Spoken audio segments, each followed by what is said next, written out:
गुजरात के वडोदरा शहर में पुरुषोत्तम रूपाला और भारतीय जनता पार्टी के खिलाफ लगाए गए बैनर को कॉरपोरेशन ने आचार संहिता के नाम पर उतार लिया है। गुजरात में लोकसभा चुनाव के माहौल के बीच भारतीय जनता पार्टी के राजकोट के प्रत्याशी पुरुषोत्तम रूपाला का लगातार विरोध हो रहा है। गुजरात के वडोदरा शहर में भी मांजलपुर इलाके में पुरुषोत्तम रूपाला का विरोध करते हुए बैनर लगाए गए थे। साथ ही यहां भारतीय जनता पार्टी के नेता और कार्यकर्ताओं के प्रवेश पर भी रोक लगाई गई थी, लेकिन वडोदरा कॉरपोरेशन द्वारा आज ये बैनर हटा लिए गए हैं। आचार संहिता का हवाला देते हुए बैनर हटा लिए जाने पर क्षत्रिय समाज के युवाओं ने आपत्ति जताई है। इस मामले विरोध प्रदर्शन कर रहे क्षत्रिय समाज के युवाओं पर कानूनी कार्यवाही तक की कवायद की गई।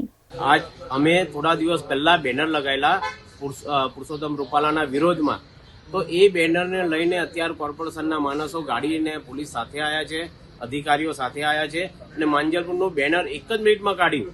એ લોકોની ગાડી સ્ટોપ થઈને તૈયારીમાં એ લોકોએ બેનર કાઢ્યા, પછી તૈયારીમાં દરબાર ચોકડી પહોંચ્યા।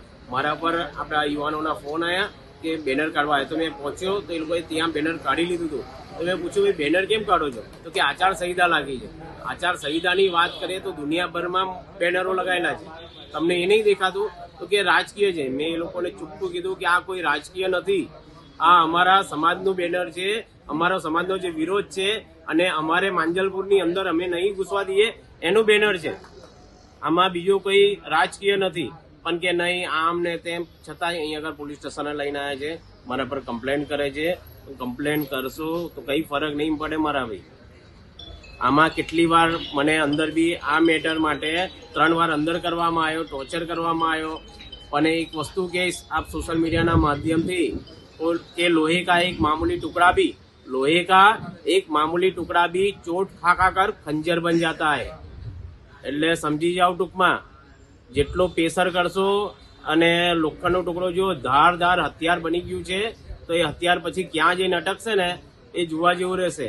અને બરોડા કે માંજલપુરની વાત નહીં કરતો, આગળ જો તમે જો અમને દબાવવાની કોશિશ કરો ને તમારી તાનાશાહી સરકાર અને અમને દબાવવાની કોશિશ કરશે તો આ ક્ષત્રિયના દીકરા છે। આખા ભારત દેશમાં ખબર પડશે કે ભાઈ ક્ષત્રિયો જાગ્યા છે। અને એક વસ્તુ કહીશ, આ તો ખાલી 10% અત્યારે જાગૃત થયા છે। ક્ષત્રિય સમાજની જે વસ્તી છે 10% જાગૃત થઈ છે, હજુ જનસેલાબ બાકી છે। એટલે શોર્ટમાં સમજી જાઓ।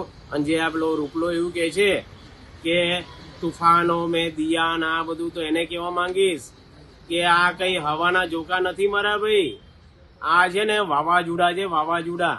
અને વાવાઝોડામાં તું તો જવાનો છે, પણ જોડે જોડે જે તને સપોર્ટ કરનાર છે ને એ બી જશે।